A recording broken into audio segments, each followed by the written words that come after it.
সোনারপুরে বিজেপির পার্টি অফিসে ভাঙচুর চালানোর ঘটনা। পার্টি অফিসে আগুন লাগিয়ে দেওয়া হয় বলে অভিযোগ। তৃণমূলের দিকেই মূলত অভিযোগ। সোনারপুরের ২৬ নম্বর ওয়ার্ডের ঘটনাকে কেন্দ্র করে উত্তেজনা ছড়ায়।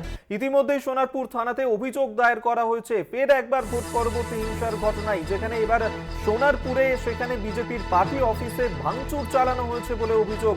শুধু তাই নয়, আগুন লাগিয়ে দেওয়া হয়েছে বিজেপির পার্টি অফিসে। তৃণমূল এই ঘটনা ঘটিয়েছে বলেই অভিযোগ বিজেপির তরফে।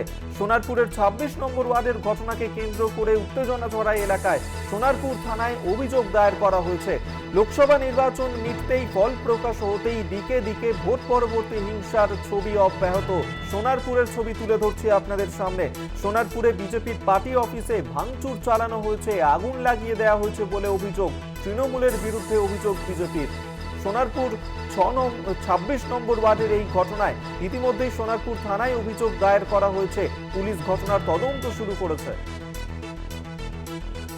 আপনাদের আরেকবার জানিয়ে রাখবো, সোনারপুরের ২৬ নম্বর ওয়ার্ডে বিজেপির পার্টি অফিসে ভাঙচুর করা হয়েছে বলেই অভিযোগ। বিজেপির পার্টি অফিসে আগুন ধরিয়ে দেওয়া হয় বলে অভিযোগ করা হয়েছে। তৃণমূল এই ঘটনা ঘটিয়েছে বলেই অভিযোগ তৃণমূলের বিরুদ্ধে। সোনারপুর থানার পুলিশ ঘটনার তদন্ত শুরু করেছে।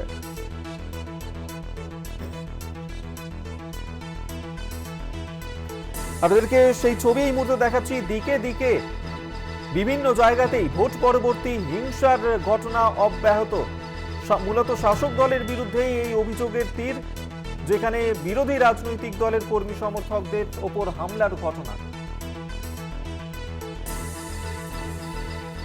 বিজেপি নেতা রাহুল সিনহা এই মুহূর্তে আমাদের সঙ্গে টেলিফোনে রয়েছেন। রাহুল বাবু, ভোট পরবর্তী হিংসা অব্যাহত, কখনো সোনারপুর, কখনো পশ্চিম মেদিনীপুর থেকে শুরু করে বাঁকুড়া, মুর্শিদাবাদ, একাধিক জায়গায় বিরোধী রাজনৈতিক দলের পার্টি অফিস যেমন আগুন ধরিয়ে দেওয়া হচ্ছে, ভাঙচুর চালানো হচ্ছে, কর্মী সমর্থকদেরকে মারধর করা হচ্ছে।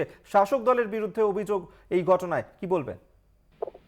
দেখুন, এই রাজ্যে একটা গুন্ডা রাজনৈতিক দল ক্ষমতায় আছে, আর তারা এবারের নির্বাচনে আরো খানিকটা বলীয়ান হয়েছে।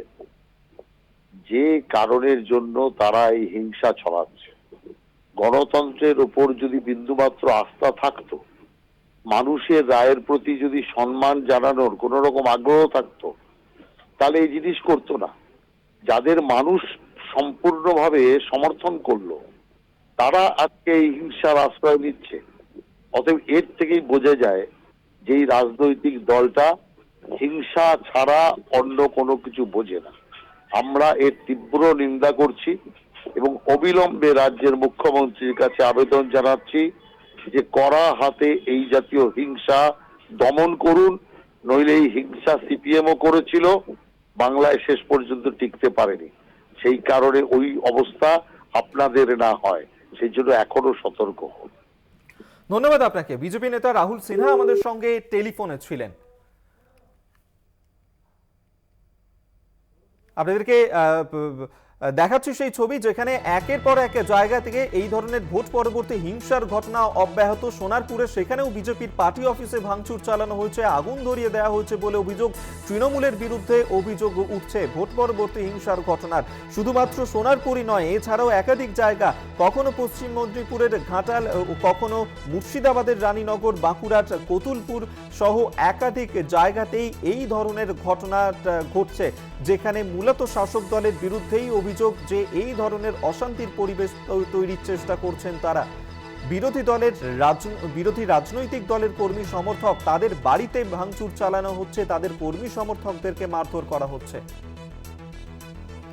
কংগ্রেস মুখপাত্র সৌম্য রায় এই মুহূর্তে আমাদের সঙ্গে টেলিফোনে রয়েছেন।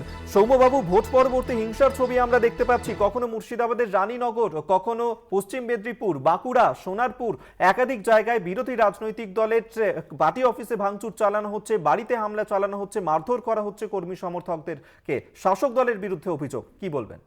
এটাই তো গণতন্ত্র, এটাই তো পশ্চিমবাংলার এগিয়ে বাংলা। আমরা দীর্ঘদিন ধরে বলছি যে গণতন্ত্র বাঁচানোর লড়াই, গণতন্ত্রের প্ল্যাকার্ড গলায় ঝুলিয়ে যে দলটা ক্ষমতায় এসছে বাংলায়, তাদের চিত্র এবং রূপ দেখে নিক। আমরা তো সারা বছর ধরে বলি, সারা জীবন বলে আসছি, বারবার বলছি যে গণতন্ত্রে লড়াই হতে পারে, গণতন্ত্রে ভোট মিটে গেছে, ভোট পরবর্তী হিংসায় মানুষের জান মাল জীবন রক্ত ঝরছে। আর পশ্চিমবাংলার বাইরে গিয়ে এরা গণতন্ত্রের কথা বলছেন, আর পশ্চিমবাংলা শুধু কংগ্রেস বিজেপি নয়, আজকে সারা মুর্শিদাবাদ জুড়ে যেখানে যেখানে কংগ্রেস শক্তিশালী সেখানে তাদেরকে বাড়ি ঘর দর ভাঙচুর করা হচ্ছে, মিথ্যা কেস মামলা দেওয়া হচ্ছে। আজকে দক্ষিণবঙ্গের সমস্ত জায়গায় মার্ক্সবাদী কমিউনিস্ট পার্টিদের আক্রমণ করা হচ্ছে। এবং আমার অন্য দল বিরোধী রাজনীতি করতে পারে আমার, কিন্তু তার বিজেপি এখানে বিরোধী দল, তাদেরকেও আক্রমণ করা হচ্ছে। তার মানে একটা মাত্র দল থাকবে, এটা হচ্ছে স্বৈরাচারী মনোভাব, যে আমরাই থাকবো, বাকিরা রাজনীতিতে থাকবে না, আমরা তোমাদের মারবো ধরবো যা খুশি করতে পারি, প্রশাসন বলে কিছু নেই। এই দলটা এভাবেই চলবে। এটাই হচ্ছে পশ্চিমবাংলার ভবিতব্য, এটাই হচ্ছে এগিয়ে বাংলা, এটাই হচ্ছে তৃণমূলের গণতন্ত্র। ধন্যবাদ আপনাকে। কংগ্রেস মুখপাত্র সময় রায় আমাদের সঙ্গে টেলিফোনে ছিলেন।